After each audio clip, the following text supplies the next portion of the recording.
Hello friends, welcome to yosanaiputhusu. இன்னைக்கு நம்ம சேனல்ல என்ன வீடியோ பார்க்க போறோம்னா பாத்ரூமோட க்ளீனிங் டிப்ஸ் அண்ட் ட்ரிக்ஸ் தான் பார்க்க போறோம். எவ்வளவு வீடு சுத்தமா வச்சிருக்கோமோ அந்த அளவுக்கு பாத்ரூமும் க்ளீனா வச்சிருக்கணும். அப்பதான் நம்ம ஹெல்த்துக்கும் ரொம்ப நல்லது. அதனால வீடியோவை ஸ்கிப் பண்ணாம ஃபுல்லா பாருங்க. நம்ம சேனலையும் சப்ஸ்கிரைப் பண்ணிடுங்க. பக்கத்துல இருக்கிற பெல் பட்டனையும் கிளிக் பண்ணிடுங்க. நம்ம வீடியோஸை ஃபேஸ்புக்லேயும் இன்ஸ்டாகிராம்லேயும் ஃபாலோ பண்ணுறதுக்கு அதுக்கான லிங்க்கை நான் டிஸ்கிரிப்ஷனில் கொடுத்துட்றேன். ஃபர்ஸ்ட் டிப் என்னென்னு பார்த்துடலாம். நார்மலாக நம்மளோட பாத்ரூம் கதவு நாளாக ஒரு மாதிரி வெள்ளை ஷேடில் ஆகிடும். இதுக்கு காரணம் பார்த்திங்கன்னா சால்ட்டு, சோப்பு இதெல்லாம் சேர்ந்து தான் அந்த கதவு வெள்ளை கலரில் மாறிடும். இதை எப்படி ஈஸியாக ரிமூவ் பண்ணுறது அப்படிங்கிறத பார்க்கலாம். இதுக்கு ஒரு பவுலில் 2 டேபிள் ஸ்பூன் பேக்கிங் சோடா சேர்த்துக்கிறேன். அதே மாதிரி 3 டேபிள் ஸ்பூன் வினிகர் சேர்த்துக்கிறேன். நம்ம பேக்கிங் சோடாவையும் வினிகரையும் மிக்ஸ் பண்ணும்போது அது அப்படியே கேஸ் ஃபார்ம் ஆகும். வேணுங்கிற அளவுக்கு கொஞ்சமாக தண்ணி சேர்த்துக்கோங்க. இப்போது பேக்கிங் சோடா, வினிகர், தண்ணி இந்த 3ஐயும் நல்லா மிக்ஸ் பண்ணிக்கணும். நல்லா மிக்ஸ் பண்ணினதுக்கு அப்புறம் உங்ககிட்ட ஸ்ப்ரே பாட்டில் இருந்தால் அதை யூஸ் பண்ணிக்கோங்க. இல்லைன்னா அப்படியே தண்ணி தெளித்து விட்டு கூட நாம் தொடச்சி விட்டுறலாம். இப்போது என்கிட்ட ஸ்ப்ரே பாட்டில் இருக்கிறதுனால அதில் இதை ட்ரான்ஸ்ஃபர் பண்ணிக்கிறேன். இது எப்போயுமே உங்களுக்கு வேணுங்கும் போதெல்லாம் யூஸ் பண்ணிக்கலாம். அதனால் ஸ்ப்ரே பாட்டில் யூஸ் பண்ணிக்கிறது ரொம்ப ஹெல்ப்பாக இருக்கும். இப்போது இந்த லிக்விடை நான் ட்ரான்ஸ்ஃபர் பண்ணிட்டேன். இப்போ ஸ்ப்ரே பாட்டிலும் ரெடி ஆகிடுச்சு. இப்போது பாத்ரூம் கதவை பார்க்கலாம். இது அரௌண்ட் நான் க்ளீன் பண்ணி 1 மந்த் ஆயிடுச்சு. எவ்வளோ சால்ட்டாக சோப்பாக இருக்குதுன்னு பாருங்கள். இப்போது நாம் ரெடி பண்ணி வச்சுருக்கிற சொல்யூஷனை ஸ்ப்ரே பண்ணிடலாம். இந்த சொல்யூஷனில் பேக்கிங் சோடா, வினிகர், அதுக்கப்புறம் தண்ணி இது எல்லாத்தையும் மிக்ஸ் பண்ணி ஸ்ப்ரே பாட்டிலில் ஸ்டோர் பண்ணி வச்சு அதை இப்போ ஸ்ப்ரே பண்ணியிருக்கிறோம். இது நார்மலாக நீங்கள் ஸ்ப்ரே பண்ணினதுக்கப்புறம் ஒரு காட்டன் கிளாத்தை வச்சு தொடச்சிங்கனாவே போதும். அமேசிங் ரிசல்ட்ஸ் கொடுக்கும். ஃப்ரண்ட் அண்ட் பேக் டோரில் இதே மாதிரி செய்யுங்க. அப்படியே பார்த்தா கதவு புது கதவு மாதிரியே இருக்கும். நம்ம வாங்கின புதுசில் கதவு எந்த அளவுக்கு இருக்குமோ அந்த அளவுக்கு நல்ல அமேசிங் ரிசல்ட்டை கொடுக்கும். கண்டிப்பாக இதை ட்ரை பண்ணி பாருங்கள். இது கதவுக்கு மட்டும் இந்த சொல்யூஷன் யூஸ் ஆகாது. நம்ம பாத்ரூமில் இருக்கிற டைல்ஸ், கிச்சனில் இருக்கிற டைல்ஸ் எல்லாத்துக்குமே இந்த பேக்கிங் சோடா, வினிகர், வாட்டர் இந்த 3ஐயும் கலந்த சொல்யூஷனை நம்ம யூஸ் பண்ணலாம். நார்மலாக நான் பாத்ரூம் இருக்கிற டைல்ஸ் வீக்லி ஒன்ஸ் க்ளீன் பண்ணிவிடுவேன். அதனால் இது நார்மலாக கொஞ்சமாக தான் அழுக்காக இருக்குது. இப்போ நான் ஸ்ப்ரே பண்ணி விட்டுட்டேன். காட்டன் கிளாத்தை வச்சு நல்லா தொடச்சி விட்டுட்டாவே போதும். அவ்வளோ சூப்பராக இருக்கும். இதுக்கு தண்ணியும் அவ்வளோ செலவாகாது.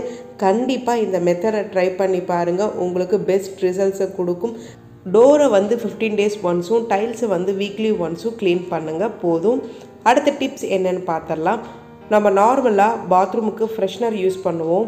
இந்த ஓடோனில்லாம் சீக்கிரமாக காலி ஆகிடும். அவங்க சொல்கிற டைமுக்கு முன்னாடியே இது காலி ஆகிடும். ஆனால் இதை எப்படி யூஸ்ஃபுல்லாக பயன்படுத்துறது அப்படிங்கிறத பார்க்கலாம். இந்த மாதிரி ஓடோனில் பேக்கெட் இருக்கும். இதில் சென்டரில் நீங்கள் கட் பண்ணி விட்டுறணும். ஃபுல்லாக நீங்கள் கட் பண்ணி உள்ளே வச்சிங்கன்னா 30 டேஸுங்கிறது 20 டேஸ்லேயே காலி ஆகிடும். ஏன்னா நம்ம அந்தளவுக்கு அக்சசபிலிட்டி இருந்தால் இது சீக்கிரம் காலி ஆகிடும். அதனால் நான் சொல்கிற மாதிரி கட் பண்ணி நீங்கள் யூஸ் பண்ணிங்கன்னா ரொம்ப நாளைக்கு வரும். அரௌண்ட் 30 டேஸ்னால் 30 டேஸ் வரைக்குமே வரும். சென்டரில் நீங்கள் சின்னதாக கட் பண்ணிங்கன்னா போதும். ஃபுல்லாக பேக்கை கட் பண்ணி அந்த பாரை உள்ளே போட்டு வைக்கிறத விட அந்த பேக்கெட்லேயே சின்னதாக கட் பண்ணி அந்த பாரோட ஸ்மெல் வெளியே வர மாதிரி நீங்கள் வச்சிட்டிங்கன்னா அரௌண்ட் 30 to 40 டேஸ் வரைக்குமே இது தாங்கும். கண்டிப்பாக இதை ட்ரை பண்ணி பாருங்கள்.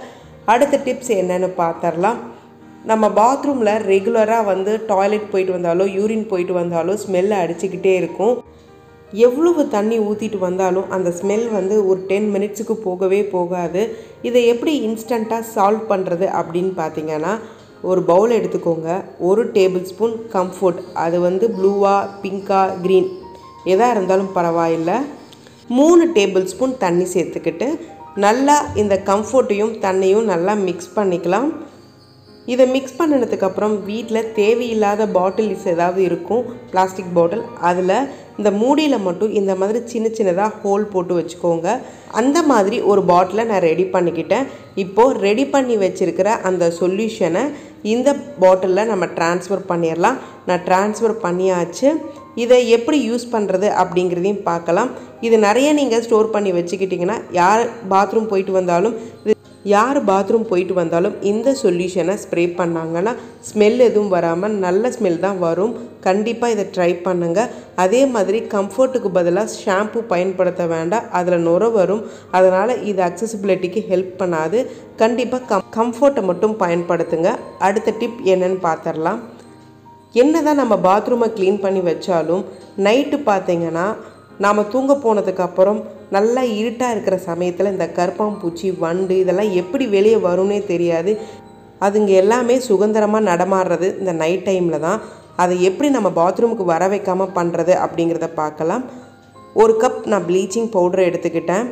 இது எங்கெங்கெல்லாம் கருப்பாம்பூச்சி வருமோ அங்கெல்லாம் நான் பவுடரை கொட்டி வச்சிடுறேன். மெயினாக இந்த தண்ணி போகிற இடத்துல இருந்து தான் பூச்சிகள் நிறைய வெளியே வரும். அங்கேயும் ப்ளீச்சிங் பவுடரை கொட்டி வச்சுடுங்க. இந்த மாதிரி நைட் பண்ணிங்கன்னா பூச்சி எதுவுமே வீட்டில் வராது. அடுத்த டிப் என்னென்னு பார்த்துடலாம். இந்த கம்ஃபர்ட்டை பயன்படுத்தி இன்னும் சில விஷயங்களை நம்ம பண்ணலாம். நான் முதல்ல பாத்ரூமில் இருக்கிற வாஷ் பேஷன், அதே மாதிரி ஸ்க்ரீன், இதுக்கு எல்லாத்துக்குமே இந்த சொல்யூஷன் ரொம்ப ஹெல்ப்பாக இருக்கும். இது எப்படி ப்ரிப்பேர் பண்ணுறது அப்படிங்கிறதையும் பார்க்கலாம். நான் ஆல்ரெடி சொன்ன மாதிரி தான் ஒரு பவுலில் 1 table spoon comfort fabric conditioner எடுத்துக்கோங்க. 3 டேபிள் ஸ்பூன் தண்ணி சேர்த்துக்கணும். தண்ணி சேர்த்துனதுக்கப்புறம் 1 ஸ்பூன் வச்சு நல்லா மிக்ஸ் பண்ணி விட்டுக்கோங்க. இந்த மாதிரி ஸ்ப்ரே பாட்டில் எல்லா சூப்பர் மார்க்கெட்லேயும் கிடைக்கிது. மிக்ஸ் சொல்யூஷனை இந்த ஸ்ப்ரே பாட்டிலில் ஆட் பண்ணிக்கோங்க. இப்போது நான் சொல்யூஷனை ஆட் பண்ணிட்டேன் ஸ்ப்ரே பாட்டிலில். இது எதுக்கெல்லாம் நான் பயன்படுத்துகிறேன் அப்படிங்கிறதையும் பாருங்கள். ஒரு சிலர் பாத்ரூமில் விண்டோவுக்கு ஸ்க்ரீன் போட்டிருப்பாங்க. அதே மாதிரி அங்கே இருக்கிற வாஷ் பேஷனில் ஸ்மெல் வரும். அந்த ஸ்மெல் வராமல் இருக்கிறதுக்கு இந்த சொல்யூஷனை நாம் பயன்படுத்தலாம். இப்போது இந்த ஸ்க்ரீனில் எப்போல்லாம் உங்களுக்கு டைம் கிடைக்குதோ இந்த சொல்யூஷனை பயன்படுத்தி நீங்கள் ஜஸ்ட்டு ஸ்ப்ரே பண்ணால் போதும். அவ்வளோ ஸ்மெல்லாக இருக்கும். ஃப்ரெஷ்னரே நமக்கு தேவைப்படாது. இது பாத்ரூமுக்கும் மட்டும் கிடையாது, வீட்டில் இருக்கிற எல்லா ஸ்க்ரீனுக்குமே இதை நாம் பயன்படுத்தலாம். அதனால் அதிகமாக காசு போட்டு ரூம் ஃப்ரெஷ்னர் வாங்கணுங்கிற அவசியமே கிடையாது. இதுவே நம்ம ரூம் ஸ்ப்ரேவாக பயன்படுத்திக்கலாம். ஒரு தப்பும் கிடையாது. கண்டிப்பாக இதை ட்ரை பண்ணுங்கள். அதே மாதிரி பாத்ரூமில் இருக்கிற வாஷ் பேஷனில் அடிக்கடி கை கழுவுறது, வாய் கொப்பளிக்கிறது, அதில் ஸ்மெல் வந்துக்கிட்டே இருக்கும். அதனால் இந்த ஸ்ப்ரேவை பயன்படுத்தினீங்கன்னா அந்த ஸ்மெல் எதுவுமே வராது. அதே மாதிரி தூங்க போகிறதுக்கு முன்னாடி கிச்சனில் இருக்கிற வாஷ் பேஷன்லையும் ஜஸ்ட்டு ஸ்ப்ரே பண்ணி விட்டிங்கன்னா பூச்சி தொந்தரவும் இருக்காது. அதே மாதிரி காலையில் எந்திரிச்சு வரும்போது கிச்சனும் அவ்வளோ ஃப்ரெஷ்ஷாக இருக்கும். இந்த டிப்ஸையும் ட்ரை பண்ணுங்கள். அடுத்த டிப் என்னென்னு பார்த்துடலாம். நம்ம நார்மலாக சோப் வைக்கிற ஸ்டாண்டில் பார்த்தீங்கன்னா தண்ணி போய் நிறைய சோப்பாக இருக்கும். ஒரு ஸ்டேஜுக்கு மேலே பார்த்தீங்கன்னா அங்கேருந்து ஒரு கெட்ட ஸ்மெல்லும் வரும். இதை எப்படி அவாய்ட் பண்ணுறது அப்படின்னு பார்த்தீங்கன்னா இப்போல்லாம் மார்க்கெட்டில் இந்த மாதிரி சோப் ஹோல்டர் நமக்கு கிடைக்கிது. இது வாங்க முடியும். நான் சொல்கிற இந்த ட்ரிக்கை பயன்படுத்தி பாருங்கள். எல்லாத்தோட வீட்லேயும் ஸ்வீட் பாக்ஸ் இருக்கும். அந்த ஸ்வீட் பாக்ஸை இந்த சோப் ஹோல்டரை அதுக்குள்ளே வச்சிட்டிங்கன்னா நீங்கள் யூஸ் பண்ணும்போது தண்ணி அந்த ஸ்வீட் பாக்ஸில் ஊற்றிடும். அதனால் அந்த சோப்பு கரை செல்ஃப்லேயோ ரேக்லேயோ ஸ்டாண்ட்லேயோ படியாமல் இருக்கும். கண்டிப்பாக இந்த டிப்ஸை ட்ரை பண்ணி பாருங்கள். அடுத்த டிப் என்னென்னு பார்த்துடலாம். நார்மலாக பாத்ரூமில் இருக்கிற வாஷ் பேஷன்லையோ இல்லை கிச்சனில் இருக்கிற வாஷ் பேஷன்லையோ சில டைம் தண்ணி கீழே இறங்காமல் இருக்கும். இதுக்கு காரணம் என்னென்னு பார்த்தீங்கன்னா உள்ள அடைப்பு ஏற்பட்டிருக்கும். இந்த அடைப்பை இன்ஸ்டண்ட்டாக எப்படி க்ளீன் பண்ணுறது அப்படிங்கிறத பார்க்கலாம். இதுக்கு ஒரு மக்கில் சுடு தண்ணி சேர்த்துருக்கேன். ஒரு அரை மக்கு சேர்த்திருக்கேன். இது கூட ஆர்பிக் இருந்துச்சுன்னா ஒரு 2 ஸ்பூன் சேர்த்துக்கோங்க. 2 டீஸ்பூன் சேர்த்துனா போதும். இதை நல்லா மிக்ஸ் பண்ணி தனியாக எடுத்து வச்சுக்கோங்க. இன்னொரு பவுலில் 2 spoon baking soda, 3 spoon vinegar, இது ரெண்டையும் கலந்து கூடவே கொஞ்சம் தண்ணி சேர்த்து மிக்ஸ் பண்ணி எடுத்து வச்சுக்கலாம். இப்போது வினிகர் ஆட் பண்ணியாச்சு. இது கூடவே வேணுங்கிற அளவுக்கு தண்ணி சேர்த்துக்கலாம்.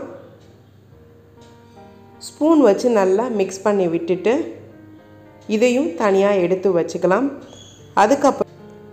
அதுக்கப்புறம் 2 டேபிள் ஸ்பூன் உப்பு சேர்த்துக்கிறேன். தூள் உப்பு சேர்த்துக்கிறேன். அதையும் தனியாக எடுத்து வச்சுக்கலாம். உங்ககிட்ட டிஷ்யூ பேப்பர் இருந்தால் டிஷ்யூ பேப்பர் யூஸ் பண்ணிக்கோங்க.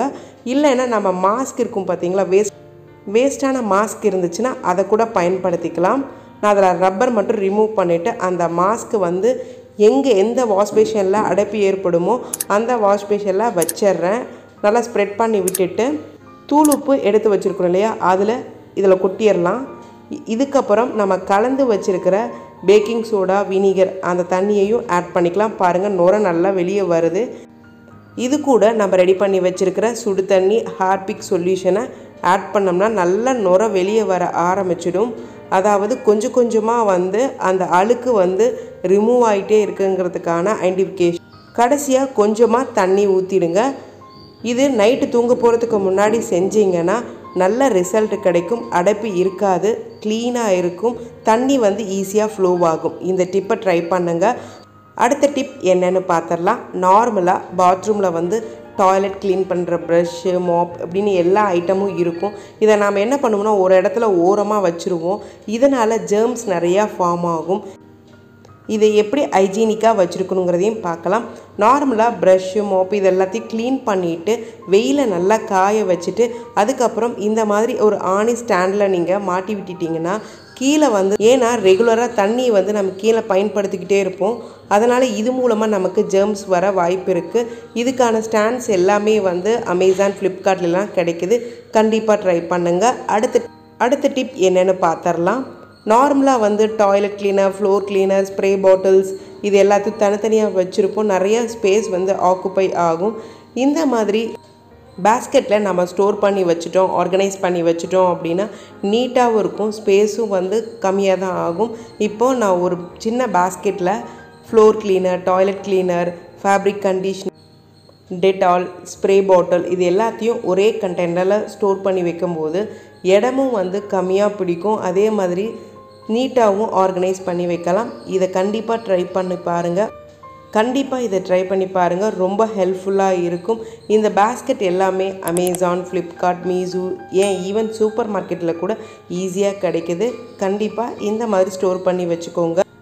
அடுத்த டிப் என்னென்னு பார்த்துடலாம். நான் ஆல்ரெடி சொன்ன மாதிரி கம்ஃபர்ட்டை வச்சு பல விஷயங்களை பயன்படுத்தலாம். அதே மாதிரி தான் இந்த டிப்பும். உங்கள்கிட்ட ரூம் ஃப்ரெஷ்னர் இல்லை, அதே மாதிரி ஓடோனில் இல்லை, இப்போ என்ன செய்யலாம் அப்படின்னு பார்த்தீங்கன்னா ஆல்ரெடி நாம் சொன்ன மாதிரி தான் 1 டேபிள் ஸ்பூன் கம்ஃபர்ட் எடுத்துக்கோங்க. 3 டேபிள் ஸ்பூன் தண்ணியை மிக்ஸ் பண்ணிக்கோங்க. ஒரு ஸ்பூனை வச்சு நல்லா மிக்ஸ் பண்ணி விட்டுட்டு உங்கள்கிட்ட நார்மல் ஸ்பாஞ்ச் இருந்தாலும் சரி, இல்லை டிஷ்வாஷ் ஸ்பாஞ்ச் இருந்தாலும் சரி, அதை எடுத்து இதுக்குள்ளே டிப் பண்ணி விட்டுடுங்க. பாத்ரூமில் இதை வச்சுடுங்க. இந்த பவுலில் இருக்கிற சொல்யூஷன் 1 டே ஃபுல்லாக நல்ல ஸ்மெல்லை கொடுக்கும். இது ஸ்மெல் போயிடுச்சு அப்படின்னா நீங்கள் கொஞ்சமாக கம்ஃபர்ட்டை ஊற்றி விட்டுட்டிங்கன்னா போதும், நல்ல வாசனையாக இருக்கும். நான் சொன்ன இந்த டிப்ஸ் அண்ட் ட்ரிக்ஸ் உங்களுக்கு பிடிச்சிருக்குன்னு நம்புகிறேன். மறக்காமல் நம்ம சேனலை சப்ஸ்கிரைப் பண்ணுங்கள். இந்த வீடியோ பிடிச்சிருந்தால் லைக் பண்ணுங்கள், ரொம்ப பிடிச்சிருந்தால் ஷேர் பண்ணுங்கள். மறக்காமல் கமெண்ட்ஸை பதிவிடுங்க. தேங்க்ஸ் ஃபார் வாட்சிங்.